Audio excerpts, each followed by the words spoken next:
Hey, welcome to the Secrets of Scale podcast, episode number 13, with special guest Alen Sultanic. And we're super excited because this guy he came out of nowhere, seemingly, at least on Facebook, started nothing held back, just started dropping a bunch of crazy marketing knowledge, started speaking at events out of nowhere. He's kind of like the internet marketing dark lord. Invented the podcast VSL. Russell Brunson tried to recently claim that, and Alen kind of clapped back a little bit. And it's always an honor. It's always super fun. I think this episode is going to be super special because last time Alen actually had the first episode, but we weren't allowed to record it or share it anywhere else. So this time, everybody's back in here. We've got a ton of live attendance. We're going to ask him a lot of questions. But first of all, Alen, welcome back. We all appreciate you. I appreciate you, man. Yeah, I just want to clear the air on Russell. It was like, it was a misunderstanding. I have a lot of respect for him. So I think he does a lot of good for our industry in terms of like bringing a lot of people into this thing we do, right? So it can all grow. So it was a misunderstanding. He just basically talked about it at a mastermind, and somebody else took it and like at his event and basically claimed it. So, you know, no hard feelings towards Russell. I think he's a good dude. So yeah, good to be here. Yeah, I don't know what to talk about. Like, I mean, so it's like, let's take it where people want to take it, and then we can talk about anything, honestly. Yeah, 100%. So as a little refresher from last time, if somebody wasn't watching live, could you briefly explain how you got into this industry, just so people can tell you a little bit? Yeah, I was working at GNC making like $6 an hour or something. And I was in this online community. And then I got into this like secret community within the community. And then in the secret community, there was this guy from Australia, and he was doing affiliate marketing, promoting Commission Junction. And I think he was making like 35 grand a month. And I was like, fuck, man, it's a lot of money, you know, when you're making $6 an hour, right? And I was like, but I was really big into the design scene at the time, right? Like I was like a designer, I was like doing that. And so I was like, I got to figure this out. And then, yeah, it took me like 2 years to make 24 cents. And yeah, but back then there was no like, you know, YouTube, nobody's really teaching stuff. There was Corey Rudel and stuff like that, but like, you know, internet market, I don't know if you guys, man, Corey Rudel was big. I mean, shit, he was big back then, like big. So he was teaching stuff, and there really wasn't much. And yeah, that's how I got into it. So I got on this like forum called Warrior Forum way back when. And I think that Warrior Forum went to shit. Like it literally became like what Nothing Held Back is what Warrior Forum was. And now it's like Warrior Forum's like a flea market, in my opinion. So yeah, so went on that forum, read the whole forum. Yeah, and just took me a long ass time to make some money. And then at 24 cents was like, holy shit, it's real. It's like real money. You know, it's like real money. And it was like, I think doing AdSense, right? I put up like a bunch of sites and somebody found them and clicked on it. And then Google paid me like 24 cents. And I was like, man, this is it. And then it was like, you know, it's funny because in the Warrior Forum back then, like there was this celebration of like, you know, I just had my $100 day, right? And then it's like when somebody had their $1,000 day, like people would, you know, lose their fucking mind. And now it's like, you know, like it's norm for me to have $100,000 days, right? It's like a normal thing for me. And then it's like, you know, $1 million days are now to be had, whatever. And people go like, oh, I'm jaded, right? Like when it comes to that, but it's like back then it was like the $100 day, right? And so my whole logic was like, well, you know, if you can make $1,000, then it's like, you got to do it like 1,000 times to make $1 million. And it's like, that was my line of thinking, through and through, right? Yeah, that's pretty much the start. And then after that, did a whole bunch of different things and a whole bunch of different industries with offers in, you know, pretty much everything except porn and eBay. I never sold stuff on eBay, although it did dabble in some stuff, but never really sold much on eBay. I never did anything with porn. So those are only two things I really haven't dabbled in. I dabbled in e-com when you had to go like get a damn server and get Xcart and set it up and and do the security stuff. And oh man, it's like now it's easy, dude. Yeah. Cool. Yeah. Thank you for sharing. So given that, you know, prior to last year, you seemed like a very private guy, just kind of like low key, wealthy, just on the internet, making a lot of money. And all of a sudden you decided to just like hop out on Facebook, start Nothing Held Back. And then overnight, you're like one of the most popular people on Facebook in our industry. What made you decide to put yourself out there when you previously just kept to yourself? That's a good question, man. It's like, so some history, like, so Nothing Held Back was a site that Keith Baxter started back in 05. Like, I think it was around 03 to 05. Everybody was in it. Like Russell Brunson was in it. Matt Basek was in it. I think Corey Rudel was in it. Everybody who's anybody, like all the OGs were in it. That's where a lot of them got their start. And the community back then had the sense of magic to it, right? So like when I was making $6 an hour, you know, it was like you came into this world, right? You ever watch that children's show, TV show, movie Narnia, when they go to the cupboard and it's like magical land, right?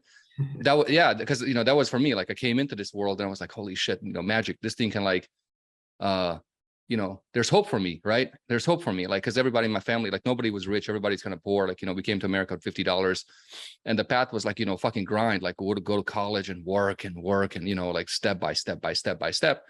And when I came to this, it was like, oh man, look at this. There's so much possibility. So I fell in love with it, right? And I was like, it saved my life, right? In a sense, like, because if it wasn't for it, God knows what I'll be doing now. I you know, probably be an architect or some shit. But so, you know, around 2010 to 2012, I had like, I did about 22 number one offers on ClickBank. And at the time, you know, when markets change, people get really aggressive. And then a lot of people start lying, right? So if you can't compete with skills, you compete on lies. And so then I made a choice of like, well, I don't want to compete with liars. The only way to compete with liars is to lie. And I was like, I don't want to do that. And then after that, that's when I started coming up with competing on economics, right? Because in sales copy, when the claims go up, you can just make more claims. And so whoever makes the claims, you know, who has the biggest balls wins. And I was like, I don't want to get, you know, risk that. So, so 2012, 2014, like retired, just wrote a bunch of, like, I bought like, I have them here. I bought like $60,000 worth of like bikes, like, you know, like carbon fiber, not motorcycles, like bicycles. Yeah. So I went to like Whitewater Center here in Charlotte and I was dating this girl at the time, and like her dad was into biking. We got into biking. I fell in love with it. So like literally next week I went to the store. I bought like 5 bikes, you know, really expensive, like Tour de France level bikes. And I spent 2 years biking with, like, it was like funny, right? Because like at 10 a.m., all these old people, they're retired biking on meetup.com. So it's like me and a whole bunch of old people like biking. So I did that. And then 2014 came back, I was like, okay, they want to do offers. I'm like, yeah. So I ran webinars heavy from 2014 to 2018, made a lot of money webinars, but like doing it, not teaching it, right? And then in between that, I invested a lot of money in software. So I built an ad network and had like 8,000 businesses. I think 8,500 businesses use it. I sold that and then took that money, rolled it into 2 other SaaS companies. That didn't work out because I didn't want to get into the security. So when you're in a SaaS space, when you're storing data, you're really in a security business.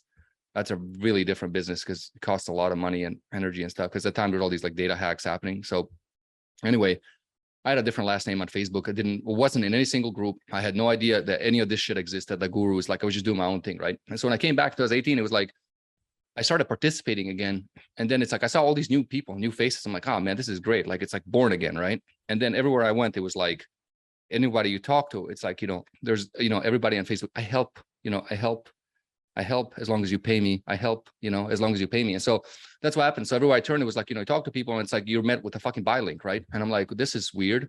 No magic like that. And so what I saw was like a lot of people stealing, like, well, not a lot of people, certain gurus stealing most people's ambition. Because what happens, like when I grew up in the industry, we had overt lies, meaning like people would just lie to you, right? You know, yes, you can do this, da, da, da. Now, what happens with a lot of gurus is they lie by lies of omission. They don't tell you the important facts you need to know to make it or not, right? And that's the thing. So it's like, and then it's like, well, you know, you fucked up, right? It's your fault. Well, it's like, no, you didn't fuck up. Maybe you weren't taught right. And so I was like, okay, I wanted to bring the magic back to the industry because it's really like what it is. It's like a support network, right?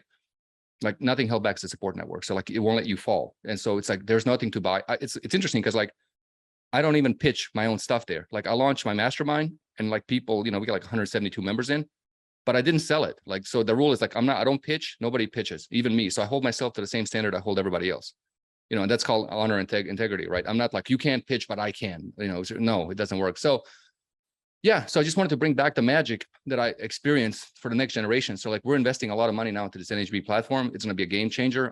So we're going to build like the biggest, or we were already building it, like the biggest digital marketing community in the world. And so the goal is to put like 1 million people in and just kind of pass it on. So when there's somebody like, you know, making $6 an hour somewhere in the world, you know, it's like, there's hope for them so they can get somewhere, right? Without having to spend like 20, 30, 40, $50,000 like on an education, right? And yeah, so I tried doing it through other people, right? Like with automatic clients, it was like me and Robert, but that's not Robert's mission, right? Out of respect, you know, so he had other values, which is totally respectful, right? And so I tried doing it through other people, through proxy, because I really don't like the attention and limelight. And I couldn't do it, right? And so I was like, fuck it, I'll just do it myself. The other thing that's interesting is like, the thing I don't like about the attentional limelight is like, what happens is when you had it, right? In some cases, like you become like somewhat famous in a small industry, right? It's weird. It's like people don't know you. They have this image of you. There's this image between you and the person, and there's the image of you, right? And they interact with this image, this idea of you. And that makes me feel really uncomfortable. So I try to avoid like the status plays and, all that stuff. Like I don't want to participate in that. Yeah, that's a good point. So, I mean, for the people who do see you as Alen, the marketing guy, who is Alen as a person? And like, what are some things that you enjoy and some, some things that you might be willing to share with people who don't know? I'm very digital in my mind. That means either I'm all in or all out. So like when I get hyper focused, I get like obsessive. And so right now I'm just like obsessive on work and stuff. So I work literally like wake up at like 7 a.m., work like 9 at night, like 6-7 days a week. I can't turn it off. I just go nonstop, right? And then when I travel nonstop. So like 2014 to 2018, all I did was travel. Like it was literally like just gone all over the world, right? Just travel all over the world. And so, yeah, now it's just work. It's a lot of work. I mean, there's no lifestyle, nothing. It's just me and the computer. And it's funny because I was telling this to one of my buddies, Nick Verge, great copywriter in his own right. And he was asking me like, what are some lessons like to become successful? And I told him, I'll actually post these in a group. There's like 17 to 20 voice messages I sent him, but I think one of them was like, the more time you spend in front of the computer, the better you're going to get. It's like a simple correlation, right? So when I interact with people, like I just pay attention to how much time are they on the computer? And then that's like, that equates how good they're going to get, right? Versus like somebody that's like, I'm on this for like 2 hours, whatever. You can see the depth of passion and stuff. Yeah, 100%. There's definitely a correlation there. It's hard to pull yourself away, and sometimes people don't understand. It's like what we do is it's fun. It's a game. It's not really even about the money. It's like money at some point is just a scoreboard against yourself. And yeah, it's crazy. Like it's still surreal to me. Like write an offer, write some copy, and then strangers that you don't know just buy your stuff. It's like, what the fuck? Like it's crazy. And it's like the stuff that comes out of here, like you literally think it and you create it and then you put it, and then it's like these companies are worth trillions of dollars, like Facebook and Google and YouTube and stuff. They send you people and then people give you money. And it's like, how can you not? It's special. It's magic, it's crazy. Like where else can you do that? Where else can you do that? Right. It's pretty fun. So of all the things that you've shared since you created Nothing Held Back, what are a couple of your favorites? I definitely think competing on economics and changing your audience is the biggest ones. So I got really good at copy, and I think I can beat anybody else in the world in copy. Like any copywriter, I can probably beat them. And I mean that because I have experience for selling supplements, info products, relationship space, crypto, finance. Like I've done it all. It takes me like an hour to 2 hours to write a full-on VSL, and I don't have to do any research on it. And the reason I don't have to do research is I just know the emotions, right? So like the research and all that stuff is, is a placeholder for emotions. So if you know how to push the emotion, then it's like, and low and high emotional states. I'll talk about that because I'm actually writing this post, been writing the damn post and says Spoken Copy Accelerator. And it's interesting, right? The best ones don't want to come out on paper, but I can speak it. It's so weird, right? The best stuff, it's like, it's hard to get it out. Like for whatever reason, it just doesn't want to be written. So, but so with copy and stuff, it's like, I focus on like the philosophy of offers instead of like a lot of guys are big idea, mechanism, right? And so to me, that's like, you don't understand the essence and the philosophy of offers. So it's like, if you have the philosophy of offer, then the thing just writes itself, right? And so like in my mastermind, like, one guy is in the relationship space and he was like looking for mechanisms. And I'm like, you need philosophy. And he's like, what do you mean? And it was like, well, you create a philosophy, meaning like, what are the principles? So it goes like principles, philosophy, and then out of that you have wisdom, right? And if you speak the philosophy, then people really get it, right? So my philosophy of marketing is competing economics, right? So what I mean by that is, in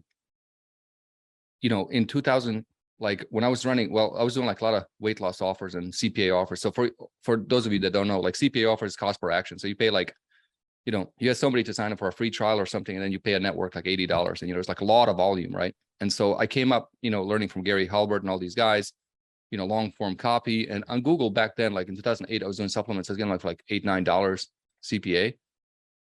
And then, there was this emergence of these CPA offers, right? And like, so I was sharing, it's like the same warehouse. It's called like, I think At Last Fulfillment. And like, we were, this was the main warehouse that shipped all the stuff for everybody. And the guy, like my rep there, we're talking. I'm like, I'm curious, like, who else are you shipping? So he's like, yeah, we have this guy doing tea. It's like tea. He's like, yeah. I'm like, how many units is he doing? He's like 285,000 a month. Customers, 285,000 customers a month. That's a lot of fucking volume, right? And I go, what are his offers? So show me the offers. Like, there's no copy. Page this small, this small. And I'm like, how? Like, blew my mind, right? And then after that, I was like, how do you compete with that? If it's not sales copy, what is it? And then I was like, economics. Had a podcast interview with Chris Haddad. I think it's coming out Friday. And it was Chris agreed too. It was like, I think copy you have to master. I think it's critical. It's like, that's the stuff that makes people move, right? But once you get it, it's like there's a diminishing point of return in terms of mastering it, right? And so I told Chris, I'm like, look, it's like if I have a weight loss offer, you have a weight loss offer, and it's the same thing. And it's like, I can make a claim, you can make a claim, I can squeeze the mechanism, we're going to be like 10% different, right? But I'm like, you know what I can do? I can just go change the pricing, the stuff on the page, change the upsell, do the bump, do the self-sorting upsell. I can change how many quantity. I can put timers. I can do all these things on a page. And now I can squeeze a lot more money out, right? And so like, there's a guy, like he posted in Nothing Held Back, like in the mastermind, came in, it was supplements, right? All copy, $80 to $120 AOV. Couldn't get past $120, stuck. And like made a few changes, $200 AOV, CPA under $40. Now he doesn't have a marketing problem. He has a capacity problem. He can't order them fast enough. And so competing on economics, right? Like change the numbers. And then the other thing is people tend to want to, change the offer, right? And what I focus on is like, well, sometimes you have to change the audience. A lot easier to change them than this, because there's a mismatch, right? Maybe the offer is great. Maybe your copy is fantastic. Bad audience. Change the audience, right? And so you change the audience. And that's what I did with automatic clients, right? We were running automatic clients and to our agency, and with this big group of, I think like 12,000 people or something. No, nothing against them, but it's like not my audience, right? Change the audience to Nothing Held Back, you see? And so it's like, know how to change the audience, or time to, change it. That's the big one. And then the other one is really big is, selling to low and high emotional states. And learning really how to slice people and markets, like slice them, like very, like salami, like you see through the damn thing, right? And once you do that, because, the way you sell to women is different than the way you sell to men. Women age in cycles of 4. So every 4 years, women will psychologically redevelop herself or change. Guys are 8 to 10 years, very different, right? And then it's like, having desire and justification. So for example, I saw, I heard, I think I saw the post that say you want to move to Puerto Rico. I'm thinking about it too, by the way. I'm gonna go down there in June, check it out. We'll talk about that. But you had a desire, but then justification wasn't enough. I don't know if I like it. So in order for somebody to buy something, you always have desire and justification. Then which side are you building up, right? So that's one thing. But selling to that low and high emotional state is very different, right? Because direct response, the things we do, it tends to be it tends to be based on exclusion marketing, right? Meaning we get 1,000 people, we pay for 1,000 people on Facebook and YouTube and stuff to come to our lander page, funnel, whatever. And then only like 1 to 3% give us money. And then 97% are just like gone. But now there's a lot of money in those 97%, a lot of money, right? So I flipped everything around. I'm like, I do inclusion marketing. So that's where ClickFunnels, I think, and the funnel centric side of the industry, everybody's like funnels, losing their fucking mind. That's where completely losing their, like, that's the flaw, right? And like, that's a lot of waste, right? So it's like, if you're, that's like McDonald's, right? And like only 3% of the city comes and eats there. It's like, it doesn't work, but it works for us because we can just burn through them. It doesn't matter, right? But that's changing now because the costs are like, $5 to $10. The whole world is not competing with this. And there's very few virgin leads. In a sense, somebody that didn't buy this thing, somebody's been exposed to everything in some sort of way. So sales resistance is growing in the world, right? And that's why the podcast via Seller was invented, and all that stuff, right? But so with low emotional state and high emotional states, it's like direct response tends to hit somebody in a low emotional state. So if somebody feels bad, is tired, is broke, is depressed, is defeated in life, whatever, that person more than likely sits, in front of their TV and watches TV for like 3 hours a night, right? That person goes on YouTube and watches 15 hours of video. And I know, because it's like, I grew up pretty damn poor, and I still have a lot of friends who don't make a lot of money. And I see the difference between them and the friends that are like multimillionaires, or, I have friends that make like 100 million a year, right? I see that difference in their behavior, right? And so with low emotional state people, easy to get them to, buy into the bullshit, so to say, right? Watch this 70-minute VSL, read this 50-page letter, buy the upsell. High emotional state, can't get them to watch. So when I was speaking at Copy Accelerator, I was like, all of you, there was a big letter to get them there, right? How many of you read it? One guy raised his hands. I was like, I'm like, well, shit, you're a better man than me. So nobody read it. They had that bot. So I'm like, why does it, if nobody read it, why, right? And so that's when we started doing the short form VSLs, podcast VSLs, and also hiding the sales process, right? That's another post I need to make. Again, one of those things that don't fucking come out. So that competing economics, low emotional states, high emotional states, how you sell to them, how you phrase the language, the formats that you use, inclusion versus exclusion marketing, everything adds up. And then like, once you know how to add it all up, like you literally, you ever seen like, again, Dark Lording, Star Wars and shit, like, you can bend reality, right? Like things move and people don't know. And then it's like, you can just crush it over and over and over. And like, it's literally like you're competing against people who have zero tools, these tools that I'm telling you about, like, strategic tools and tactical tools. And it's like, it's so easy to beat them. It's like in any market, it's like effortless. Yeah. So I can unpack one of those things. It's kind of heavy. That'll go in the post in the group. I'll kind of like talk about in depth. Probably going to write it today. So yeah, whatever. Keep asking me questions, man. This is great. Yeah, I love that. It's like so many people are focused on like nitty gritty and copy, but you're over here like tweaking pages and making things simpler and easier to understand. And even myself, like I used a Google Doc recently, that crushed. I've always got clients from little videos, podcast VSL. I'm going to implement that this year. So I'm super appreciative of all this stuff. Yeah. So the nuance, this is a nuance on, I do the Google Docs, I pulled out a lot of money using Google Docs. Yeah. So it's like way before it was a thing. So I think several $1 million worth. Google Doc only works if they know you, if you have stature and positioning and stuff, right? If they don't know you, ain't gonna work. So it's like, you have to know nuances. So like, to people watching, if their audience doesn't know them, it's not gonna do that well, right? And so it's like, and then you'll be like, well, I'm a terrible copywriter. It's like, no, there's like things that just, there's circumstances and it's all contextual, right? And so, yeah, I think all these things are great tools, Yeah, 100%. So I really feel like Nothing Held Back is kind of like in the back of my head since I started.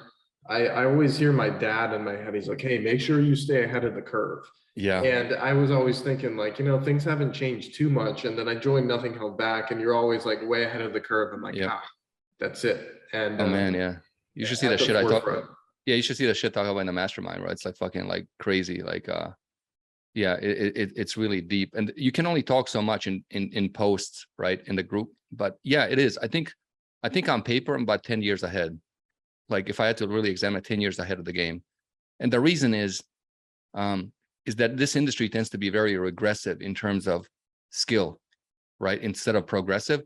And what I mean by that is like, for example, sales copy was developed in 1895 by John E. Kennedy, right? He went to this guy and said, he was a park ranger.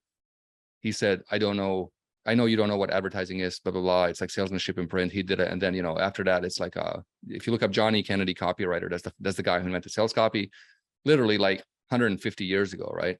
So it's very one-dimensional in the sense of it exists on a piece of paper that people have to read, right? The problem is most people can't read because it's like words are actually a secondary form of expression and communication. Feeling is the primary. So when I copy or look at copy or whatever, like I copy chief and I looked at copy, I worked on this Tyson offer with Dan Ferrari and Mike Abramoff, right? Like it came a lot of, I was given a lot of feedback. And I can tell when a copywriter writes when he's in his head, in his mind versus in his body, right? Women know this intuitively, men don't, like, And so what happens is like when a copywriter writes intellectually versus intuitively, it's hard. It doesn't come out. So for me, like the way I write copy is like I have to feel it in my body, then the words come out, right? And that's one trick. So it's like the body doesn't lie. That's some experience of your entire life. So intuitive copywriting is where it's at, to trust yourself. And most people don't trust themselves, right? Because there's offers like I wrote when like intellectually you look at them and like, man, this isn't that good. But then like they made millions of dollars. It's because the feeling is there, Same thing for music, right? Like when you listen to music, some of it sounds good, like technically doesn't move you, right? And then it's like when you feel it, you go, shit, that's odd. It doesn't make sense, but it's like you feel it. Yeah. So absolutely. Yeah. And so the thing about regressive, it's like, it was written, copy was created 100 years ago, whatever, right? And it's fine. It still works. It does its thing. And then in 2009, I was the first to kind of take the hero's journey, combine it with the VSL, and then the rest is history. And from there, everybody started using the hero's journey. And I shared it in like a bunch of private masterminds as well. But it's like you have Johnny Kennedy, you have John Caples, Victor Schwab, Rosser Reeves, Gary Halbert, John Carlton, and like you have this like thing, and then it's like a copy of a copy of a copy of a copy. And then what happens is when you have enough photocopies of a thing, the final copy, you can't really read. So ends up skills end up being regressive, right?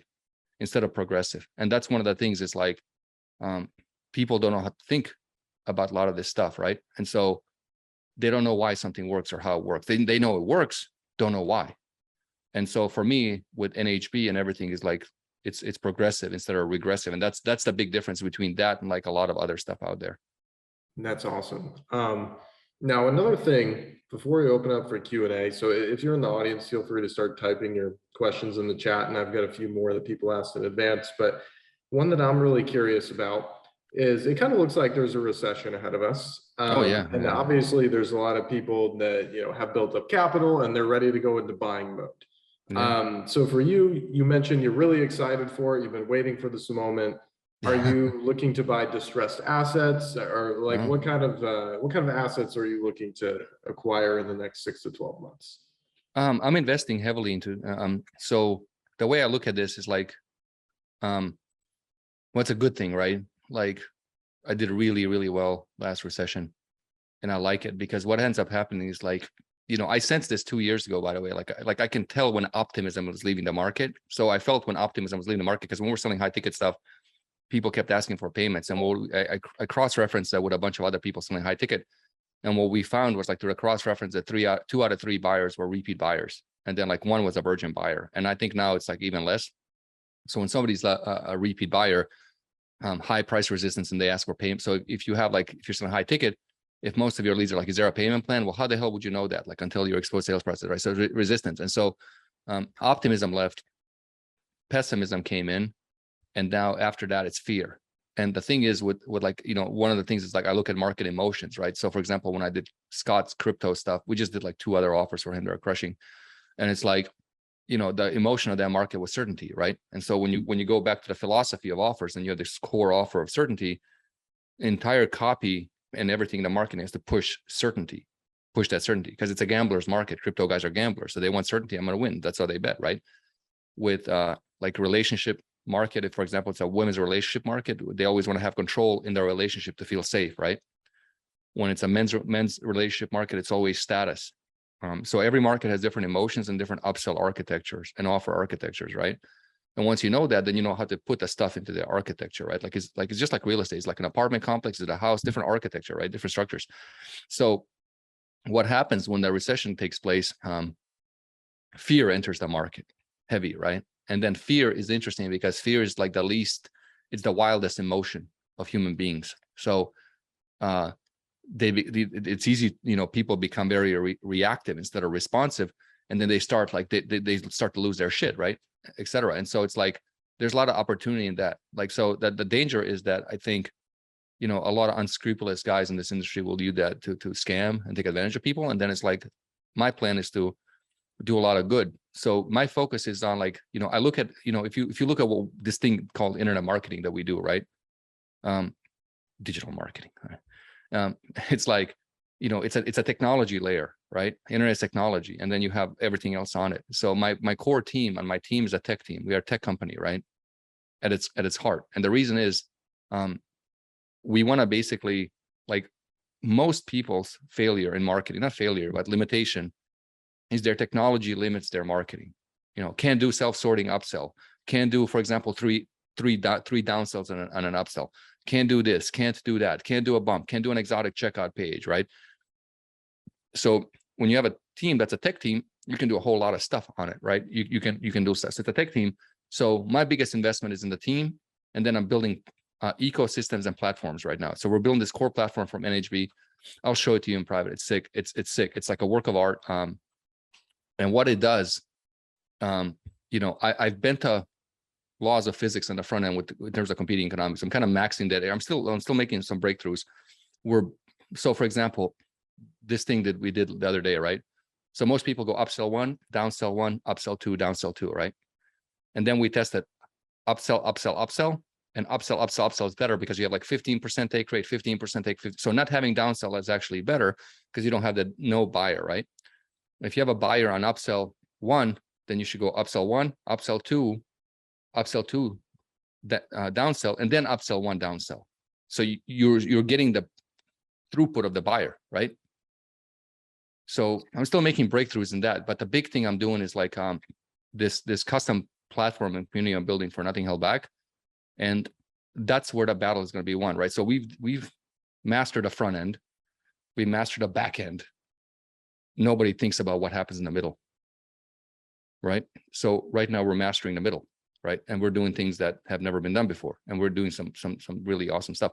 So a lot of my investment is that, and then basically it's just going to be replicated over in the finance space. So we have like 5 articles.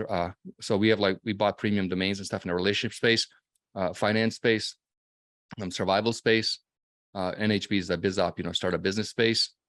What's the 5th one? So like survival, health. So health, right? So that's 5 verticals, right? And so with the same platform, same thing. We get the front end stuff, we got the back end stuff, and then it's just like kind of like throughput, higher AOVs, being able to pay more than anybody and just scale, and just becomes a process. Yeah. So that's where my investment is, right? Like I invested in like companies and stuff before and took equity and stuff, but then it's a lot of the stuff outside of my control. I learned a lot how to read people and slice people and stuff. So I'm better at it, but there's this thing that happens in this industry, right? You'll recognize it now when I tell you. It happens to the best of them, right? Happened to me. And I told this to Chris Haddad as well. When you first start out, you don't have a lot of money, right? And so you're forced to think big, act small. You can't afford to show off and shit, right? You don't have it.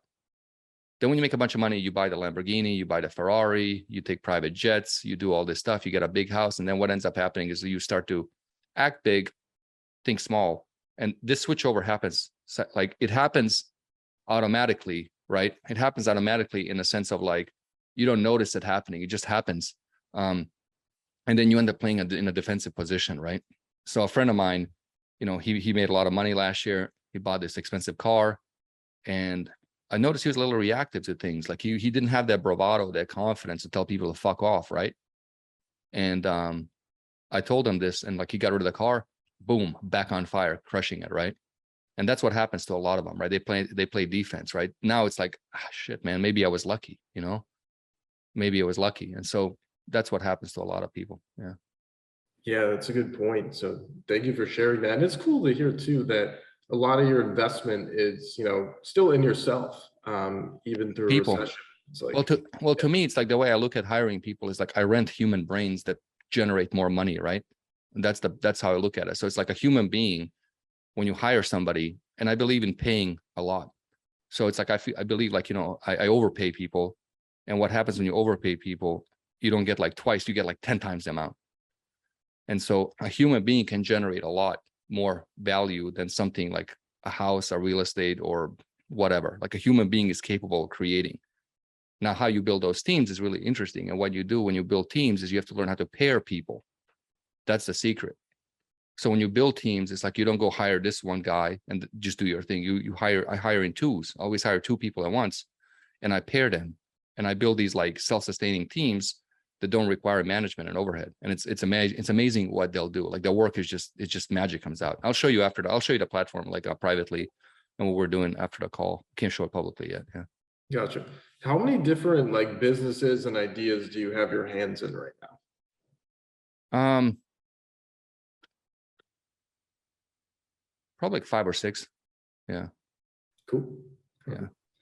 So now I'm going to start taking some questions from the audience. First, we're going to go with people who asked in advance, just to make sure we can get those answered.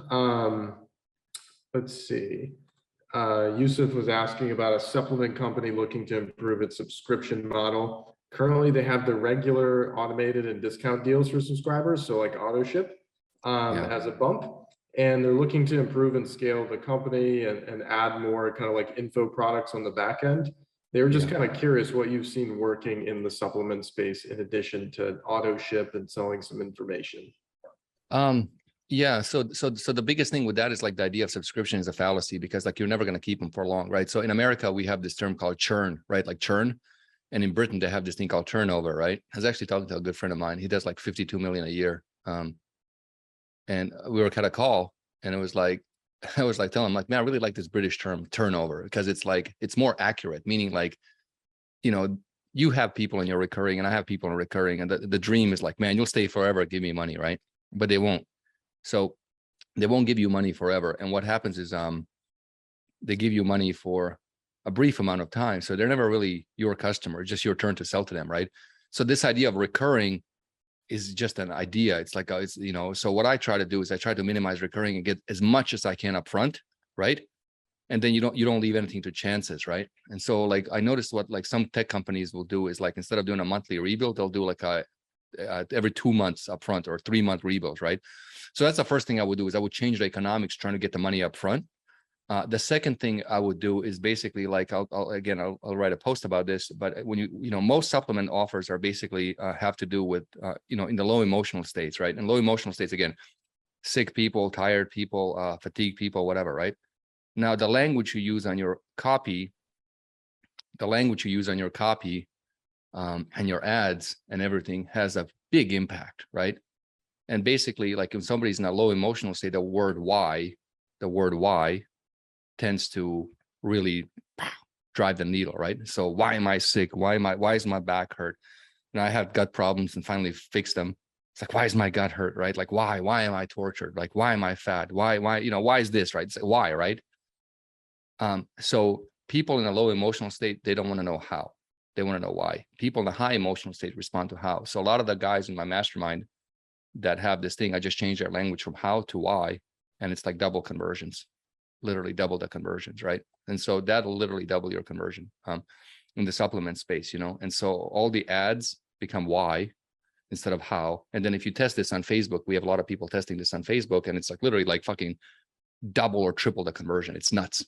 And so that's the post I'm about to write and kind of explain how to do it and nothing held back. So that's one of the biggest things, right? And then most copywriters, where they fuck up is they don't know these differences. And there's a lot of differences out there, like a lot, like this shit goes deep, right? And they're like, you know, why you're fat and then how to do that. They don't know how to structure the language. And therefore they mismatch the emotion. If you mismatch the emotion, nothing happens. They just buy, they get out. And so, yeah, that's what I would do. And of course, the other thing is like add like a 12-pack on the front. That'll help. Add a dosing schedule. That's going to help. Add more testimonials, proofs, etc. And then it depends on with the age of the market, right? If it's an older market, say 50 up, having credibility is good. Get a health advisory panel. You can do that. Like you can go get a bunch of doctors to write an article for you for $500 a month, cost you $2,500 a month. You have a health advisory panel. Now you have 5 doctors of credibility, you know, so if you have ingredients, write an article about this, write an article about that, and then you can quote them on the page legally and ethically without having to lie. Cool. Next question comes from Todd. He's basically asking, what are the most important like steps and experiences that led you to being able to master so many different things within email marketing? And what would you recommend for somebody who's just, I don't know what his business is, but he just wants email to marketing. be successful. Email marketing, you say? Oh, he was just curious, what are some of the ways that you've been able to master so many different things? Different things, yeah. I don't know, man. I just, yeah. So like I actually had like, psychologically speaking, I'm an information sort. So like I basically like absorb and read all the time. So I don't know, there's a bunch of books behind me. There's like books. I have like 3 offices and like they're each office is like stacked with books. So I read and learn literally all the time, like 24/7.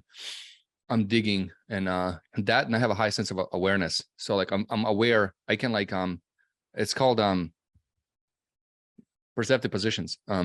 So basically I can pop myself out of my mind and observe things as other people, right? So for example, like as if I'm writing like I just wrote an offer for Joshua and Caitlin. It took me like an hour. Yeah, and it's doing 3.2% conversion rate at $250 a month recurring, right? So you can see it if you go to caitlinb.com/invite.com. You can see it, and that's crushing, right? And what I did was like, I literally popped myself out of my mind in this crazy sort of way, and I wrote that in her voice because she has style. She's cool, you know. She's a cool chick, you know. She's edgy. She has that style. And like when I wrote it in that voice, and then when she spoke it, it was just like, that's her, and it worked, right?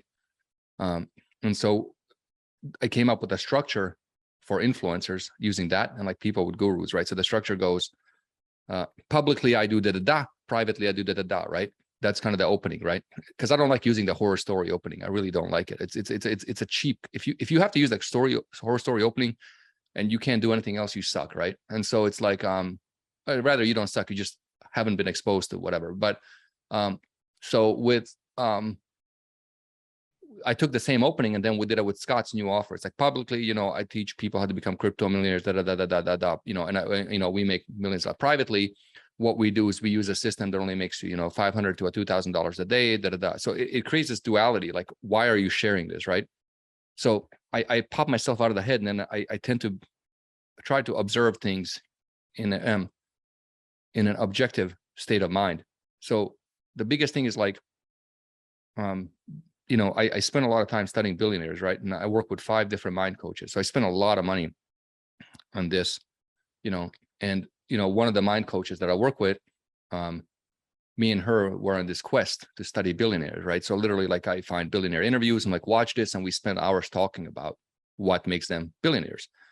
Because it's fascinating, right? How can this, what's in that head? What's in that damn head to get them that far, right? Yeah, that's it. That's Yusuf. And so one of the biggest things was basically they're a lot more objective than most people. That's it. They're just a lot more objective.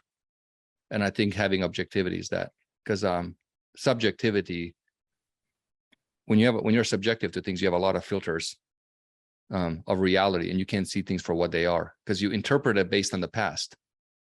You know what I mean? Yeah, 100%. I totally agree. Being able to put yourself in somebody else's shoes is just like a crazy life skill to have.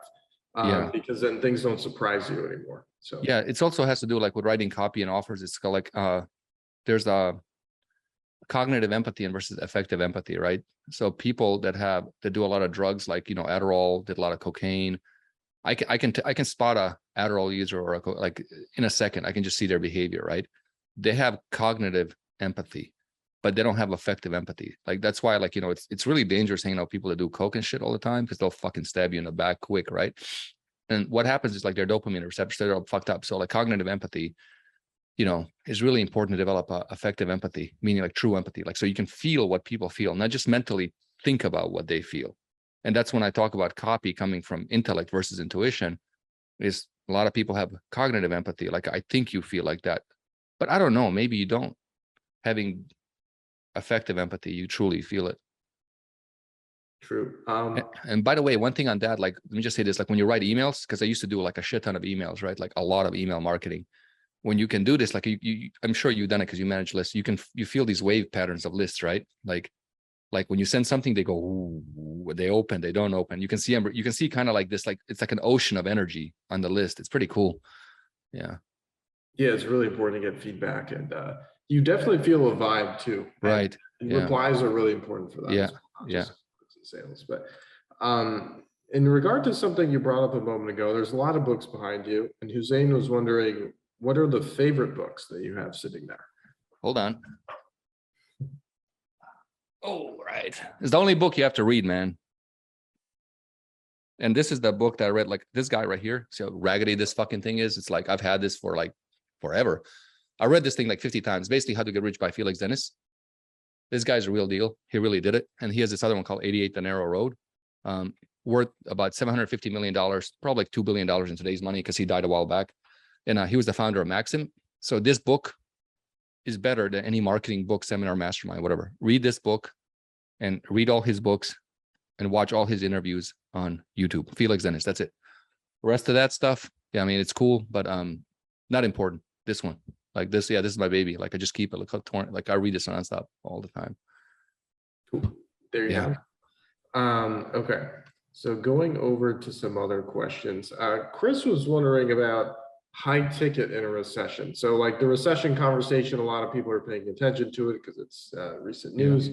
But a lot of people transition to selling only high ticket as the primary first product, and I've done that as well. Yeah. How do you see this changing as the recession hits? Yeah. Okay. Easy. Would you achieve similar customer LTV with a low ticket funnel because of not investing as much initially? So the thing about recession, it's not like less money. There's less money in the pool, right? It's just that it doesn't move as fast. That's the thing. Same amount of money. It's not there's less amount of money, right? There's just a perception of money, less money. So that let's get that out of the way, right? So in any sales process, that's another big thing. I build sales processes, not copies. So you have desire and you have justification, right? So for example, what's one thing you wanted to buy recently that you didn't buy? Talking about the Ferrari. I saw the post about the Ferrari, right? Or something. All right, we'll go with that one. We'll go with okay. You had the desire to buy the Ferrari, right? Oh, I do. I've wanted right. For a while. Yeah. Which one did you want to get? The California T. It's like, it's nice. California is the entry model, but it's got some problems. But when you get to the T, a lot of those go away. Yeah. It looks nice. But you're in Florida, right? I am in Florida. So you got to move to California to drive to California. They're not allowed now. Maybe why not a Lambo or 911? Why Ferrari? It's just like fun, man. It's like you're a classy guy. You're not a showy guy. That's why. Yeah, it's like I like Ferrari's classier than Lambo. Lambo is like too internet marketing, bro. And I know Ferrari is still Ferrari, but it's like it's a nice class. car, and it's class. Yeah, I genuinely appreciate cars. Exactly. Yeah, I tried being a car guy. Like I spent a stupid amount of money on cars, and I just couldn't get into them.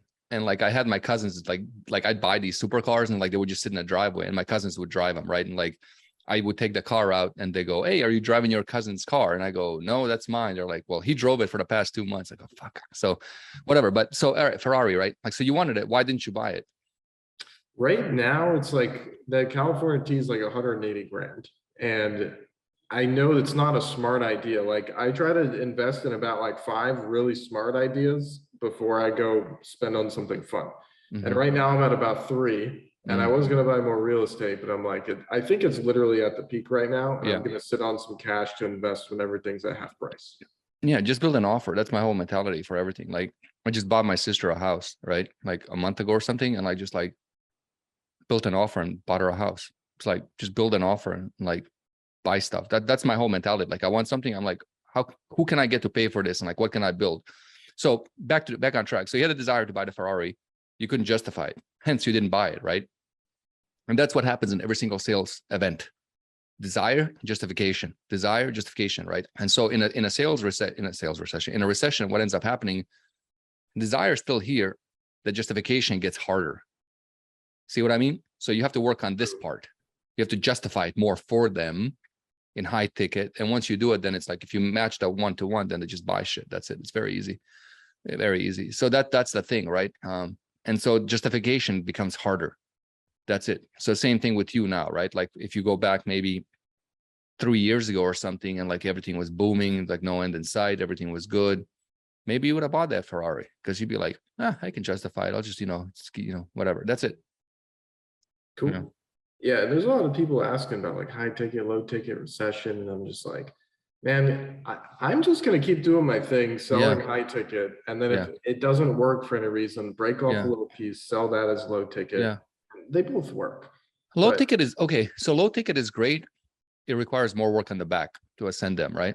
High ticket is great, but it requires more work on the front. So choose your battle, right? And I like low ticket better personally because you have a lot more peripheral benefits. Like you have branding, right? Like you're all over the place.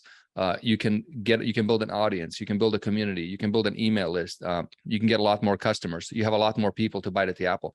The other thing is with people is that they don't, people have different buying patterns and convincer models, right? That's the other thing. It's like, we can talk about, but most people that buy direct response stuff have what's called an automatic convincer channel. Like they're instantly convinced, right? A lot of people that don't, they buy like a week later, a month later, 2 weeks later. Like I had like 2 guys join my mastermind today, and I sent them that thing like 3 weeks ago. They just needed 3 weeks to process it, right? And so once you understand that there's different timelines for how people buy, then low ticket becomes more advantageous, right? With the high ticket, if they decide no, here's the biggest thing. Like with high ticket, if somebody decides no, so there's only three things there: yes, no, maybe, right? If it's a no or maybe, getting them over that hurdle is real hard. So what high ticket does, in its current form, is that it masks a lot of problems that people don't want to deal with, right? Because ultimately what I do is I compete on complexity, right? So for example, humans eat birds, birds eat fish, fish eat worms, worms eat plankton, right? Complex organisms eat simple organisms. 911 turbo or Ferrari engine, small, right? Can beat the car from 50 years ago. It's like big engines, right?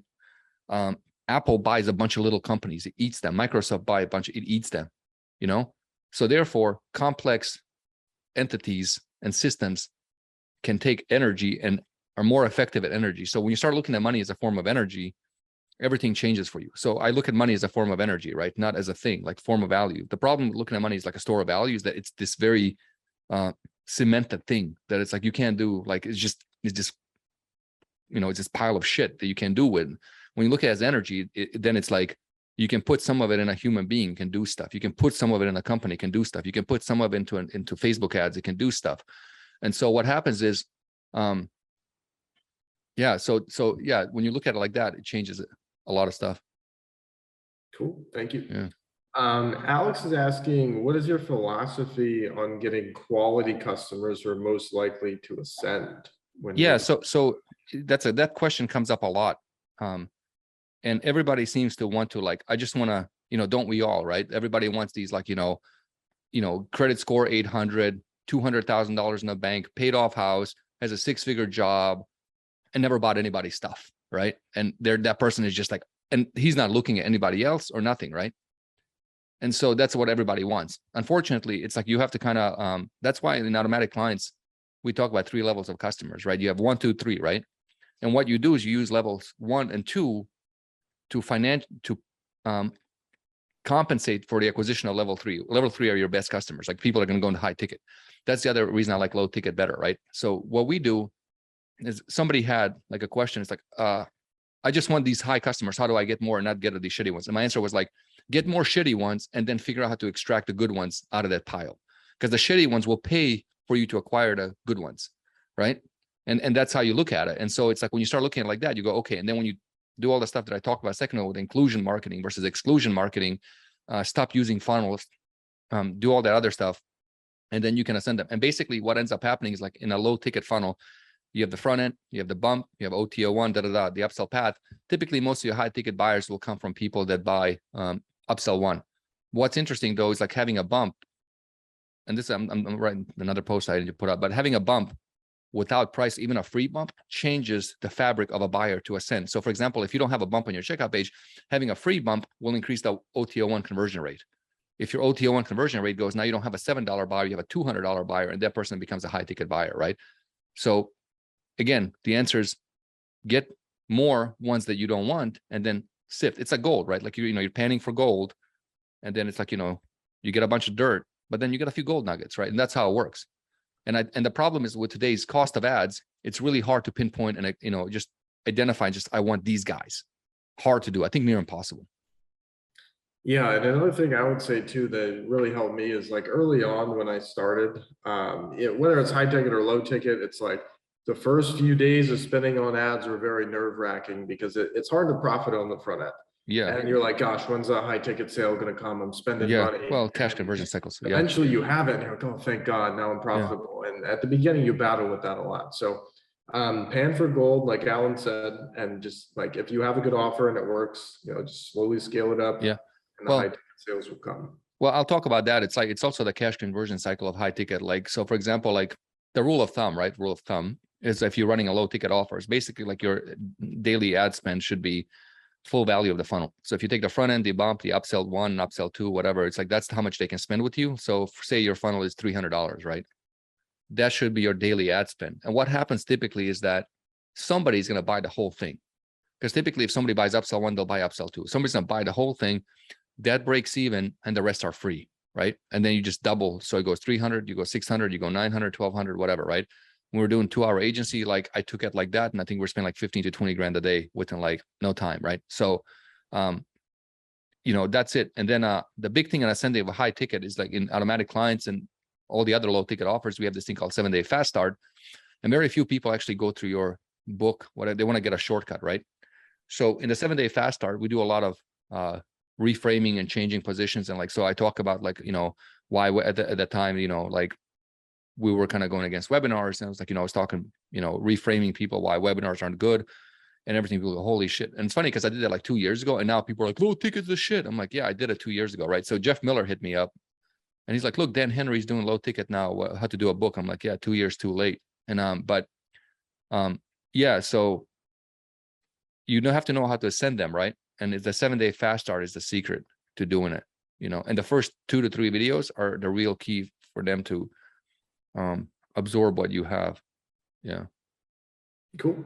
Now Andrew Tennant has a question, and I'm going to enjoy this one a lot because in my program, we actually talked about this yesterday on like a 2-hour live stream, and it was awesome. But Andrew's wondering what your thoughts are on going from copywriter to offer owner. Yeah, that's a In good terms question. of weighing the risks. So maybe not as Yeah. much tactical, but more just like, how do you stomach the risk there?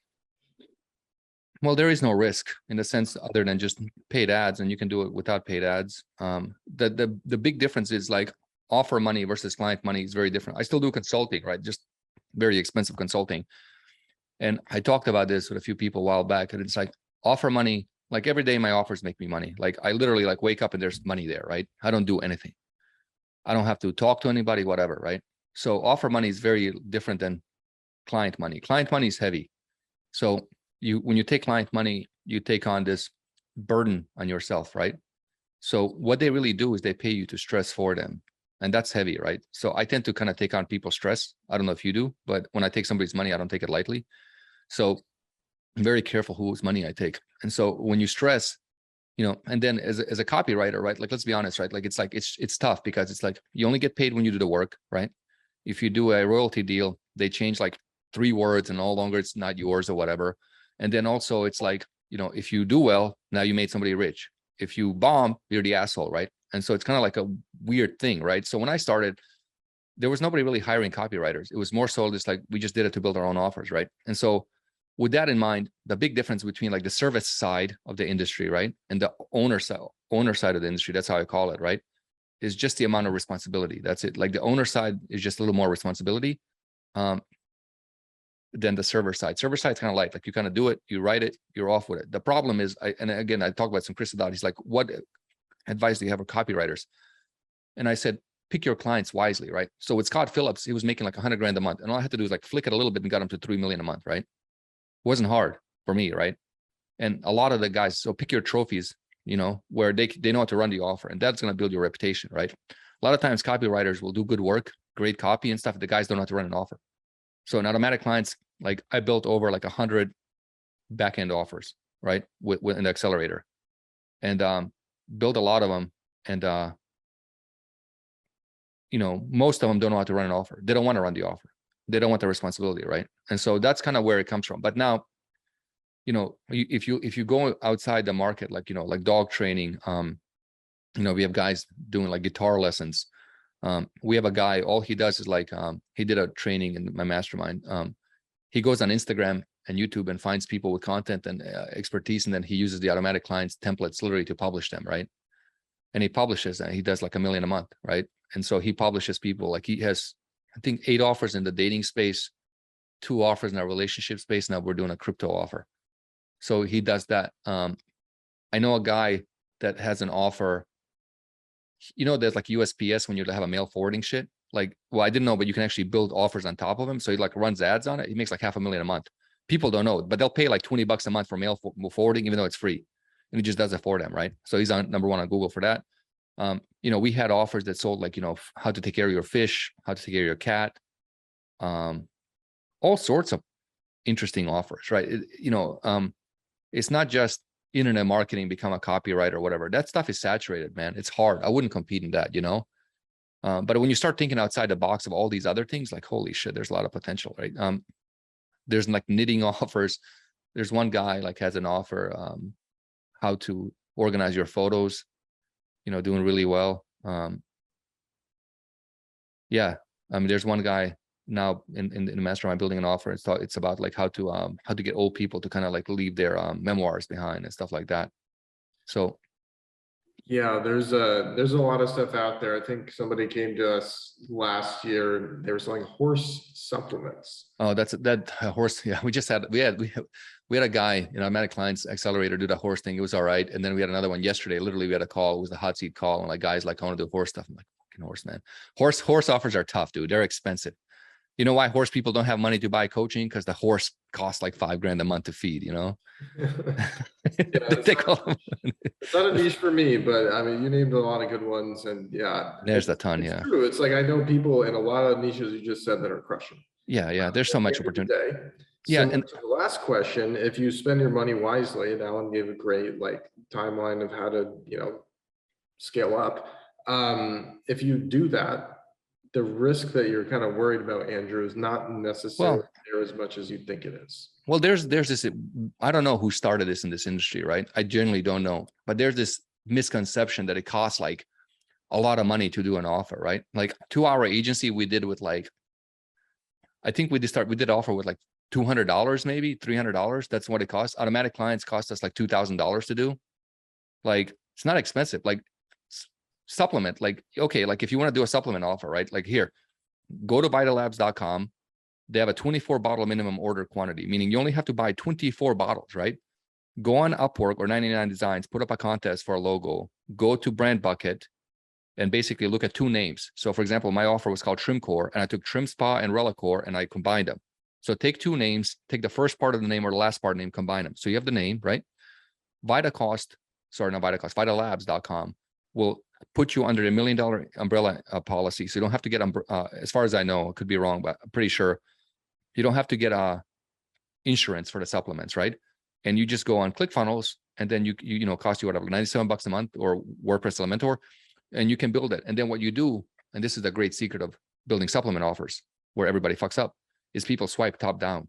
What you do is you swipe bottom up. So when I swipe supplement offers, I just scroll down to the bottom of it and I look at those scientific references, and that's all my research done for me, right?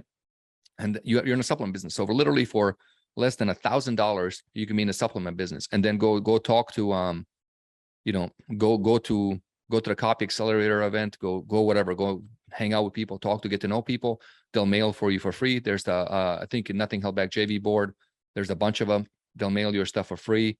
You can put it on ClickBank to process. Done. You're in business. Less than $1,000, right? Automatic Clients cost us like $2,000 or something to build. 2-hour agency costs us like $500. Like, I don't know where this thing of it's going to cost a lot of money comes from. Like, your risk profile is less than, at most $5,000. At most. That's it. That's kind of like, that's the risk. But the upside is like, holy shit. I have a friend in the relationship space. He's been running the same offer for 10 years now. 10 years now, right? Does extremely well, millions of dollars. And literally on Google, he didn't change the ads. Same ads for a decade. Same ads, right? Doesn't change shit. In Nothing Held Back, I talk about like static dynamic markets. Like if you do dog training, we have a guy did like dog training, like 14-month stick rate on recurring, right? So if you do dog training, anything non-make money that's static, and you run it mostly in Google, even on Facebook, it's literally the most boring thing ever. It's like, but it makes money. Like nothing changes, no competition. Nobody wants to fuck with it, Yeah, sometimes boring makes a lot of money. So I love boring business, dude. Like, love boring. It's the best. you have a very high tolerance for this stuff, 10 times more than most people. So who? It's awesome. Well, I mean, I have a high tolerance for doing boring stuff too, but I think yours is higher than anybody. Well, like my thinking is like, if you have to think about something, then it's like you have to, the process you build is not there. So I do have a need for variety, right? Like that's why I do consulting and stuff. Like I have a need to play with other stuff, but poking like what already works is dangerous. Like, cause then it's like you keep rebuilding and breaking, and the team gets really stressed out. That's the other thing. So, when you, yeah, man, I don't know. I encourage everybody to do offers, because look, it's like ultimately, like, for example, like when you write copy, the bare bones of, like, not bare bones, the heart of psychology of human beings, they want choice, right?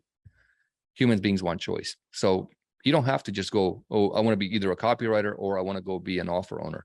Dude, be a copywriter, be a CRO, be a CMO, be an offer owner, do it all. There's plenty of time, plenty of opportunity. Do it all. And keep in mind too, like people really get stuck on decisions and they're like, gosh, what am I going to do? What if I make the wrong decision? You can always go back. Like, Yeah, it's not permanent. unless like the two things you're talking about are so similar, like if you pick the wrong one, it's not hard to go back to. Now, if you're like changing career paths and like you're thinking about being like a teacher or like a Yeah, rock star, like that's yeah, very different. But yeah, outside of that, like those are so similar. Like, yeah. don't worry.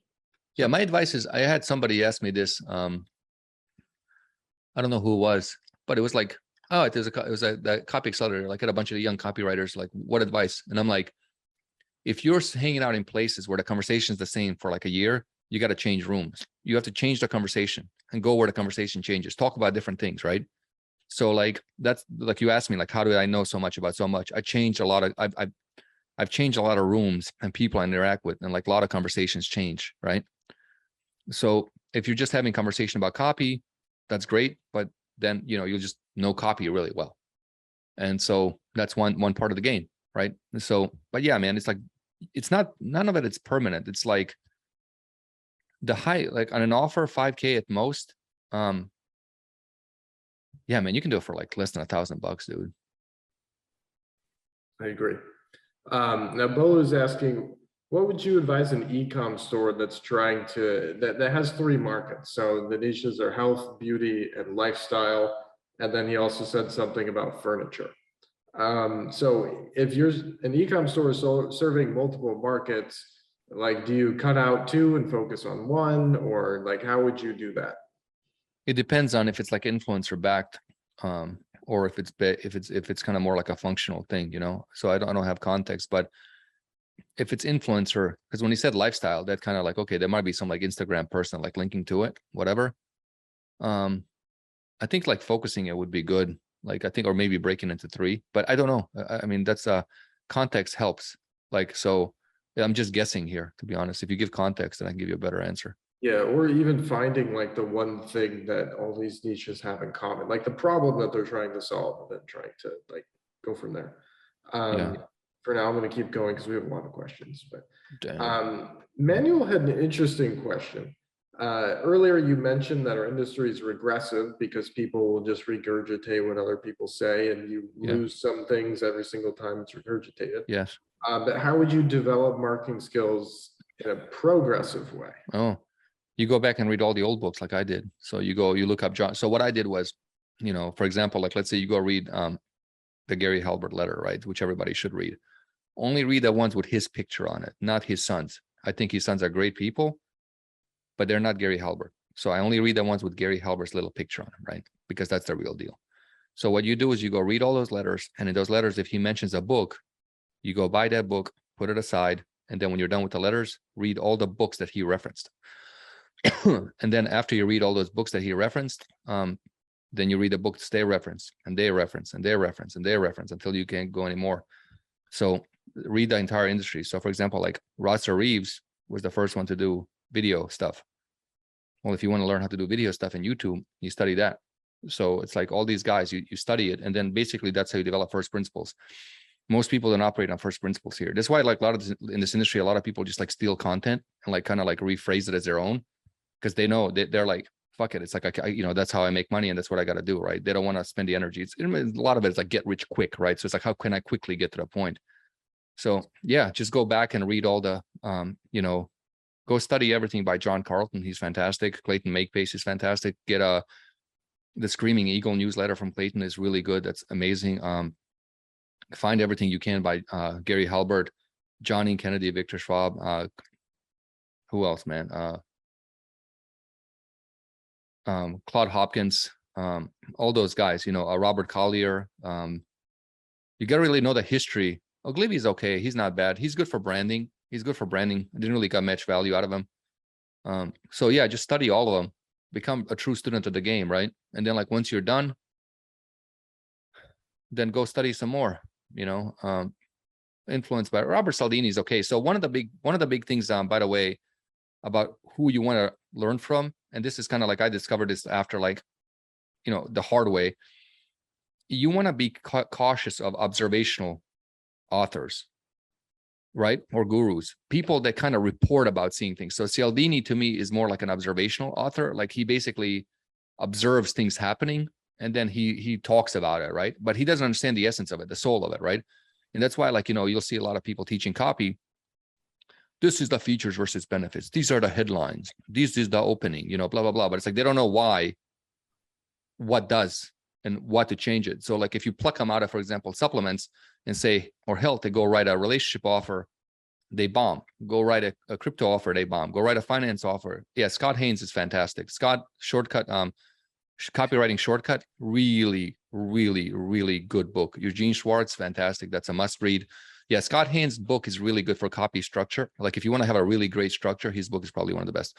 So, so beyond, most is regressive, and you'll see this happening everywhere, right? They're just kind of like regurgitating the same old shit in hopes to sell you something, whatever. So, it's not fun reading those old books. They're kind of dry, Yeah, for sure. It's one of those things that not always fun, but sometimes the boring work wins. So very boring, yeah. Now, Chris had another really good question, and if I skipped your questions because we answered it in a similar previous question, but Chris had another really good one. He kind of feels like he's drinking out of a fire hose right now by listening to this conversation, because there's so much good content. Yeah. So how would you like pick out what to focus on when you hear somebody say so many good things? It's not what I say, it's more about where you are and what's important to you in your journey, right? And where you want to go. I think the biggest thing is most people failures, they don't know what they want or where they want to go, right? And so it's like, if you want to be a copywriter, that, Dan Ferrari, he's a phenomenal copywriter, and like, he just loves copy. He's like, he just exited one of the offers he was involved in, and it's like, that's his jam. He's really good at it, and does extremely good work. Nothing wrong with that. It's really good. So if you want to be a copywriter, become the best. I think the effort should be like, decide what you want to be the best in the world at and go get it, right? And that's it. It'll take you a while, but it's like, you become the best in the world. So figure that out. And then it's like, what's important to you and where you are, right, in your journey. And then if you need help, just go in the Nothing Held Back group and ask, and I'll respond to whatever you guys want. Cool. And then Sarush is asking about how to create a team that eventually becomes self-sustaining. You have to know how to profile people psychologically. And so I kind of learned that the hard way. And I'm okay. So I'm really good at marketing, but for a long time I was really bad up front. So like I said, I was good at shooting from the distance, right? And then I hired and made a lot of mistakes, and then I got really good at hiring people. And so for me, it's like, I kind of got part of that from Jeff Bezos, and he talks about like all his teams at Amazon, a pizza has to feed them. It's like 4 or 5 people max, right? If you have more than that on a team, so like my design team is 4 full-time designers, my front-end dev team is like 4 front-end developers. And so basically a pizza can feed them. I can just add 1 more before pizza can't feed them, right? And what ends up happening is, like, beyond that, you have communication issues, right? Whenever you have a hierarchy. So I try to avoid hierarchies in a company, because like titles lead to entitlement. I'm a VP, I'm this. And so what I do is I focus on leadership roles, right? And so I have a team, you hire in twos always. And the reason you hire in twos is like, if one of them doesn't work out, then you at least have one. If they both work out, then it's a win-win, right? And then they compete with each other. So hire in twos, and then they basically, and then you see kind of like one of them on the team will kind of like just going to be a little better than the rest, right? And so then you elevate that person to a leadership position, and you just pay them a little more, give them a little more bonuses, whatever, right? But they kind of like organic development of people based on them deserving that increase, versus just kind of like, I used to, when I had this company, right? We had 75 full-time employees. It was like an offline furniture company, and it was like 2012. We have a lot of titles. You're a VP of this, you're a VP of that. And it was just like a lot of mental masturbation, right? So I tried to keep the hierarchy small. And then the other thing is management. So I tested every tool. Tools that are out of the way are best. So we use Airtable for like, the projects. And then we use Todoist, which is very simple. We use ClickUp, we use Monday.com, we use Asana. Asana's pretty good, but the less time I spend in tools and like just let people work, the better. And then the other thing with highly effective teams is like, you pay attention to chatter. So like on our Slack, if it's quiet, that's good. If there's a lot of chatter, there's something going on here, because they're not communicating correctly. They're all on the same page, right? And so then you focus on a vision, you pay good people, and you elevate them into leadership. And then what I do is I'll typically have like one guy that's really strong, and then the rest that are supporting characters in that team structure. And then they just work. That's it. They work, and they like the work, and it's enjoyable. And so I find on teams when you have these like, VP or or like these like, titles that lead to entitlement, the people under the title don't feel valued. So I try to really avoid that a lot. Gotcha. Now, how many people do you employ in total, and are they all remote? Yeah, about 20. Yeah. Gotcha. Cool. Yeah. Now, Lisa was wondering, since we were talking about high ticket and low ticket, she says, what about free content? So would Yeah, you that's ever good. build a list for free, and in what situation? Yeah. So that's the model I'm actually going into right now with that NHB platform. We're going completely free. Free is really interesting, right? Because like, how do you, like, Facebook is free, Google is free, Spotify is free. So free has the highest velocity of penetration to a market. However, it's also the hardest to make the economics work. So you have to have exotic, what I call exotic technology, right? Like custom members area and all that stuff, and ascension paths and all sorts of shit, to get them to ascend, right? So I do like the free model. It's the fastest growing model, but at the same time, like, you have to have really deep economics and stomach for it, right? So for example, like right now in our, in marketing industry, it's like $5 a click, right? So 30% opt-in rate, you're looking at $30 to $40 for a free user. So it's like, that has to come out of somewhere. Not easy to make, but if you do make it work, then it's like you can own the market, right? So really good. The problem of free, basically, you have like a non-transactional. So non-transactional, non-transactional people, how do you call it? When there's a non-transactional relationship, it's hard to turn them over to a transactional relationship. So you have to be aware of this. So you have to make that switch over really fast. That's why I don't like the free book model. One thing I did, by the way, for the team, FYI, so we scaled our team down quite a bit, and then I scaled it back. So I hired 3 head, like, HR people full time, right? And so we have them in different parts of the world. So we have one in Russia, we have one in Bosnia, we have one in the Philippines, and that helped a lot. Like HR people, like full-time HR people, to go find you people, and that will save you. That's huge. That's big, Yeah. Would you ever consider having people in person, or are you strictly remote, and why?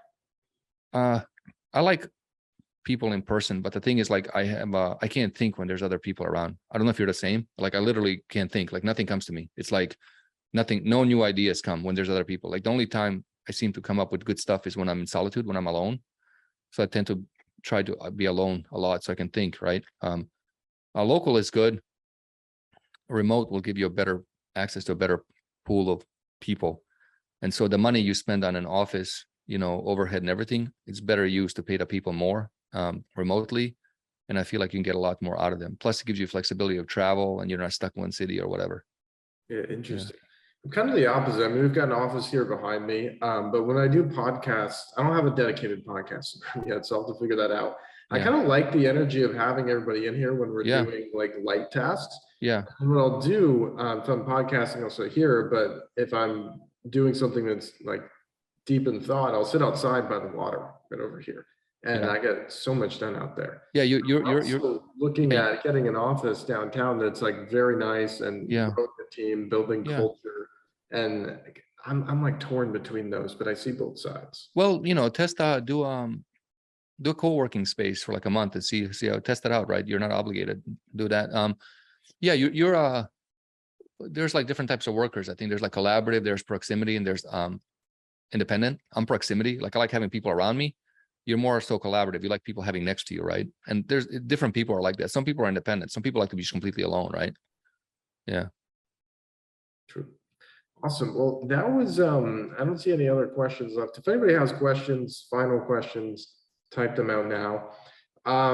In the meantime, what is your plan for Nothing Held Back Plus? And Oh. I'm kind of trying to push this for you a little bit because of Sell it. Yeah. recognition. Yeah. Well, what Thank do you you. have cooking in there? And is there any chance that you'd want to share your screen so people can get a sneak peek of what If we don't, if we're not recording, I would share it. But okay.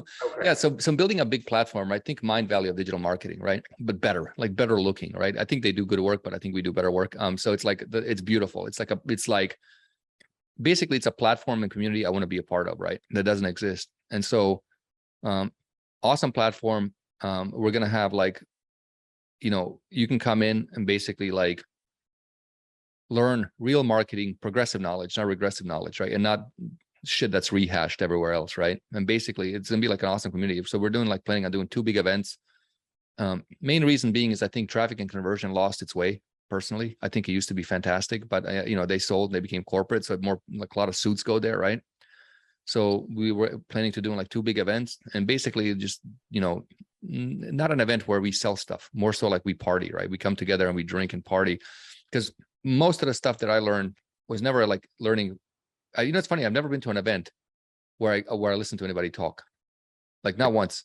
And like all the stuff was like at bars and stuff and clubs like that around the event. That's where like most of the good stuff happens, because the real killers, people know their real shit, like they're all around bars and they're drinking and sharing stuff privately, right?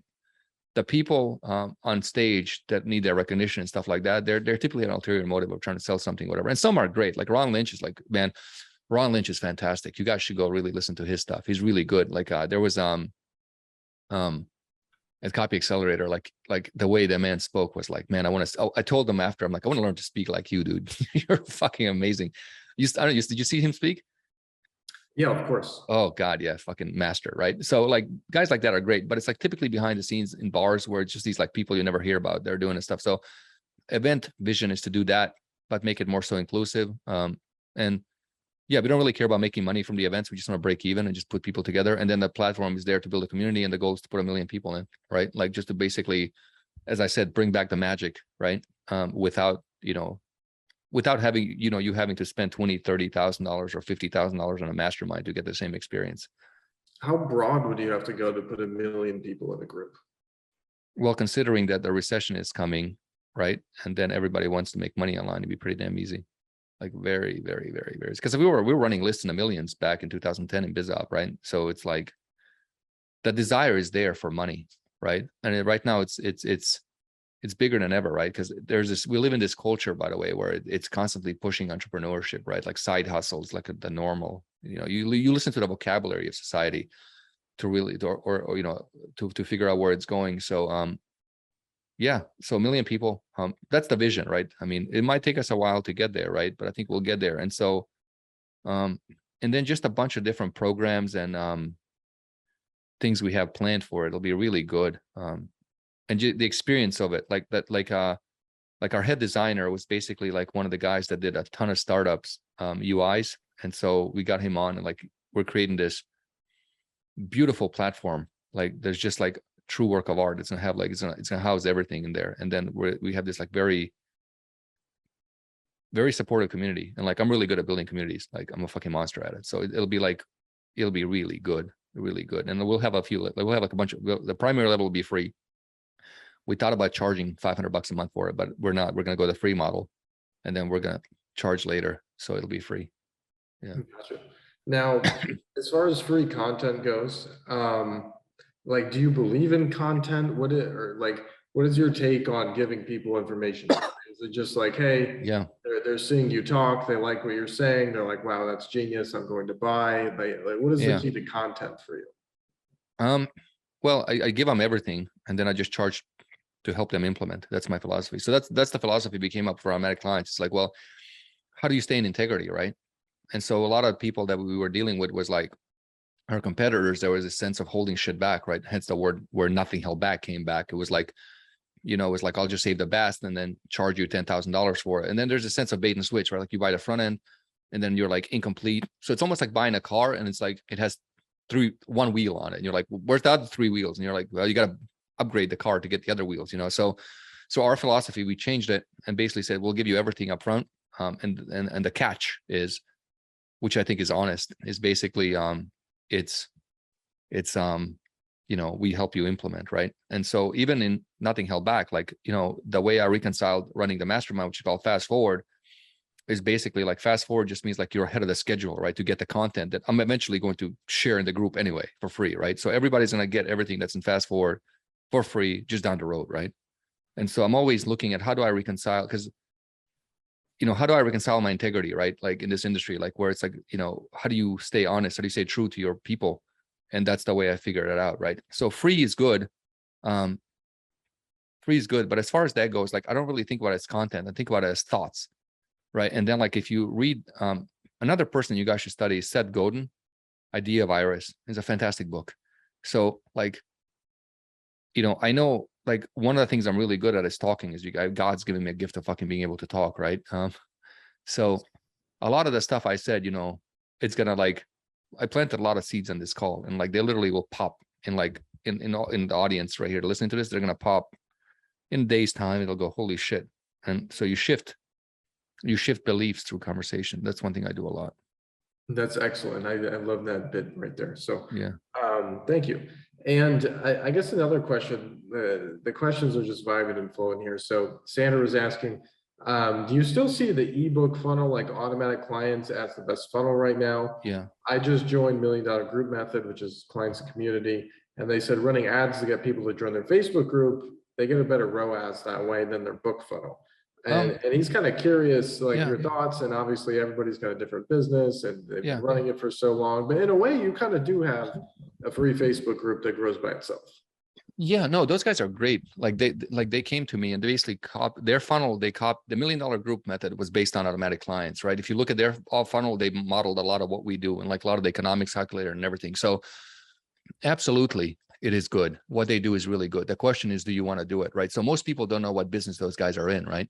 And it's not the business I want to be in. So Landon and I can't remember Chris. I think Chris and Landon, great guys. I really support them in everything they do. But ultimately, like, I don't know whether they realize or not, but they're in the motivation business. When you run a group like that, you have to show up and you have to have a lot of energy, and you can't be tired. You can't be sick. You can't take a week off. You can't take a month off. Like there's times I haven't posted and nothing held back for like a month. It's like, and people are like, "What are you like newsletter?" I'm like, I have nothing to sell you, bro. So it's like, I'm not sending you shit. It's like, I make money elsewhere. So it's like, but those guys, like if you do that group model like they do, it's great, but get ready to work for that money, right? You have to motivate people. So if somebody needs to be motivated first and foremost in order to do something, that's a problem, right? Because then it's like, as soon as you stop motivating them, they stop paying attention or stop giving you money. So, when you build an offer like automatic clients, like I still make a lot of money from automatic clients. Like people still buy it every single day. And it's like, they don't have to do shit, right? You build this machine that just puts money out, and then you can do the group if you choose to. You can do the high ticket if you choose to. You can put somebody to do the high ticket for you. You can have a junior coach doing it. You have a lot of dimension, right? So like as far as the low ticket goes, I think the automatic clients model is the best in the market, just based on like you can see a lot of offers running using the model. So like Luke Thompson from Aim Higher Academy is doing 400 sales a day. Lloyd, he's telling artists how to do how to become like sell their art. He's doing a crazy volume. What's his name? There's a guy selling guitar stuff. He's doing great volume on it. There's a guy running a dog training offer doing a lot of volume on it. There's Blake Wyatt, which is like probably the best implementer in this entire industry, by the way. He's in my mastermind, and like he uses that. And what he does, he'll actually build offers for other people, and he'll take equity or whatever. And he just did one. He got 4x ROAS on the front using the same. He just literally uses the upsell one from under which is a template, like literally puts out the offer, nothing different. 4x ROAS, and so it's still the best performing one out there. Like there's not one that can beat it. I can pretty much guarantee you that right now in terms of, and it's the easiest because like, you get the copy, you get the upsells, you get the funnel. You just literally have to change some stuff. And then if you guys want an intro, like there's a girl named Jessica. She does a lot of the graphics for these people. I refer her a lot of business, and she can do your graphics. That's it. So I think Landon and Chris are phenomenal. I think great guys. I just personally wouldn't want to be in that business of motivation because it requires a lot of energy. You can't be tired. You can't be sick. You can't take time off. You literally have to show up. And so, yes, it probably does higher ROAS, but at what cost, right? Totally. So the very last question, which kind of goes off of that, given all the different ways that people can contact you and learn from you, what are the best ones? Well, I'm not selling anything right now. And so there's nothing. I mean, so automatic clients is there. It's like cheap. So you can get that if you want. If you don't like it, you can refund it to keep it for free. I don't really care. The group I teach a lot in, I just have this mastermind right now. We have like 172 people and it's really good. That's one. And then we're doing an HB plus. So that's it. That's pretty much it. I try to stay pretty focused, right? So I'm taking a while to build because I'm really big on quality instead of quantity. And when I do things, it's like it's the best. So you can see like my content, ideas, concepts, everything is the best. Like there's nobody that comes close to any of this stuff that I'm talking about. Like not even like anybody, regardless of status or stature. I think the only one that does come close is Hermosi, and I have a lot of respect for him. He does a lot of great shit. So you guys should go study all his stuff as well. I have a lot of respect for him. And I think Sam Ovens was fantastic during his heyday as well. I have a lot of respect for Sam, a super smart guy. You should study from him. My answer is don't just study from me, go study from everybody. Study from Troy, study from Stefan, study from Goff, study from Hermosi, me, Landon, Chris, go study from all of us, and then pick out what's useful to you and use it. I'm just a regular dude who just loves the game. Not that special, to be honest. I just do this. But yeah, for me, I just have the mastermind, and then we're doing NHB Plus. Yeah. So awesome. So at the end of the day, Nothing Held Back Facebook group. If you're not in it yet, definitely get in it. Alan's very active in there and very giving. So same thing today. So thank you for showing up here and just You're welcome, dude. giving us so much knowledge and always a fire hose, huh? It's always it's always like it's always a fire hose. Yeah, it's you can only like when I did the one with Chris. We just talk about the history of how I got into this. We don't really talk about much. I like your interviews a lot. You ask good questions. Yeah. I think the biggest piece of advice I have to you guys is moving forward and getting better is just ask. Like when I was coming up, man, I would ask people so much shit. It was like cringe. Like you guys don't have, like you guys are too timid to ask. Ask people for help. Ask them questions. Ask them for to promote you. It's funny, right? Like, so, it's like, it's like I made a lot of money, just like doing the affiliate game, asking people to promote my stuff, right? You just ask. And the worst thing is like, no, it's like, whatever, next, just ask people for shit, ask so much, just ask. Just ask people for shit, ask everybody. And get, it's taken me a few years to get to that point, but lately yeah. I'm more aggressive with just asking for things and it pays off. So it's like, I am shocked that like, I will just ask people for like, man, it's like, so I'm doing this consulting deal with Forbes magazine, right? They're doing this thing called Forbes Jobs. And it's like, I architected their whole thing because it's based on status and stuff. And I go to the guy and like, so the guy that's one of the co-founding guys says like a $500 million fund in Dubai. And I was like, I want to meet the guy that owns the fund, the other fund guys, right? And like, so one of the guys runs this conference in the education space, big money, right? And I was like, I want to meet him. And then it's like, what else do you want? And I was like, I want Steve Forbes to give me a testimonial for NHB. It's like, all right. So it's like, just to ask, just like fucking ask everybody everything, man. And you'll get it. I mean, small percentage will be like assholes, like fuck off. And then read his book, like fuck all the gurus, read How to Get Rich, and go watch Felix Dennis. That guy, Felix Dennis. This guy's your hero, that guy. And if you go to Island of Mystique, he owned like 18, 19 villas, private jets, everything, $750 million, non-guru, real business. It's like that type of stuff is big, so pleasure. Huh? Is he your hero? Yeah. Because he was the first one to tell you the truth, right? And like about it. And so that's like one of my things, like my philosophy is like, I just tell the truth. And like, some people won't like me for it, right? Like I'll be like, okay, well, here's why being a copywriter sucks, right? And if that's somebody's identity, it hurts, right? But it's also good for them because if it changes them, it levels them up, right? And it's like, comfort is the enemy of success, right? And so like he was the first one to tell the truth on how to do it without sugarcoating, right? Like Tony Robbins, like you go to his event, listen to his stuff, and like you feel motivated, like you want to, jump out the window. And then when you turn it off, it's like back to normal. It's like, what the hell happened, right? With this guy, it's like raw honesty. Like let me just flip through a chapter. I'll tell you, hold on a second. So it talks about luck, like the harder you sweat, the luckier you get. Cardinal virtues, startup errors, mistaken desire for compulsion. That's a big one, people think desire and compulsion is not there. So reinforcing failure, just like great book, great book, man. And the other thing is, the other last bit of advice is just like, be careful who you learn from. And the best way I've learned who to learn from is there's a litmus test. And the litmus test is basically, so in this industry, you have a lot of people that know about marketing and there's people that know marketing, right? That's very different. So I know about basketball, not very good at it, right? So if you put me on a court, can't shoot for shit, can't dunk, right? I can talk about it, right? And it's like if you, Felix Dennis, by the way, is the name of the guy. Same thing with golf. Like I can talk about golf. I know about golf, don't know golf, right? So that's the thing. And so I've actually thought about this. Like, how do you test somebody if they know? And the way you test them is basically you ask them to explain it. And to the depth of which they can explain is the way I understand it. You just listen to the explanation. How does that work? So for example, headline, why did you pick that headline? How's that work? How's the psychology behind the headline work? And you just listen to how deep they can go and explain it. And that'll tell you how much they understand it. So when I hire people, that's one of the things I do is I ask them to explain it, right? So a lot of things I hire for, I don't know, like back-end development, a developer can come and basically bullshit me, right? Like he's good, whatever. So I ask them to explain it. And like, I just listen to the structure of how they explain it.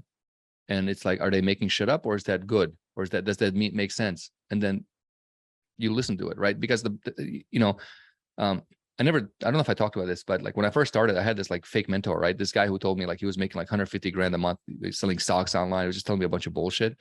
And they wasted like, I think like quite a few, like I think like a year or two or something like that of my time. And so it's like, I've been very weary of who to learn from. Very, very skeptical and very, very critical. Because the danger is like, when you go down the wrong road, it takes a while to come back, takes a while to come back. Yeah, so that's it. Thanks for having me, man. Any other questions?